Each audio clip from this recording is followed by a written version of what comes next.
আসসালামু আলাইকুম গাইস। তো আজকে আমার ছেলের জন্মদিন। তো জন্মদিনে আমি কি করলাম তাই থাকবে আজকে বিরতি। তো এখানে আমরা বিরিয়ানি রান্না করে নিচ্ছি। আমাদের বিরিয়ানি রান্না করা প্রায় শেষ। তো এখন আমরা যাবো ওর জন্য কেক কিনতে। তো এখানে আমরা চলেও এসেছি ওর কেক কেনার জন্য। তো এখানে আমরা দেখছি কোন কেকটা ভালো লাগে। তো আমাদের এই কেকটা ভালো লাগলো, আমরা এই কেকটা কিনে নিলাম। এখন আমরা এই কেকের উপরে ওর নামটা লিখে নেব। তো এখানে কেকের মধ্যে নাম দেখা হয়ে গেছে। তো এখন আমরা বাসার উদ্দেশ্যে রওনা হয়ে যাব। দেখো আমরা বাসার দিকে যাওয়ার জন্য রিক্সা উঠে পড়েছি। তো দেখতে দেখতে আমরা বাসাও চলে এসেছি। তো বাসায় আসার পর এখানে আমার বিরিয়ানিগুলো রান্না হয়ে গেছে। তো আমি এখন তেলের মধ্যে বেড়ে নেব বিরিয়ানি সবাইকে দেওয়ার জন্য।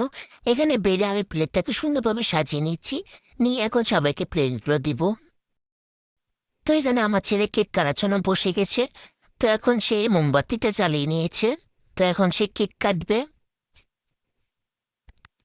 এখন কেক কাটবে। তো এখন সে কেক কাটা শুরু করে দিয়েছে। এখানে আনাসে ছোট্ট একটা বাবু আসছিল, সে বাবুটা এখানে হাত তালিয়ে দিচ্ছে।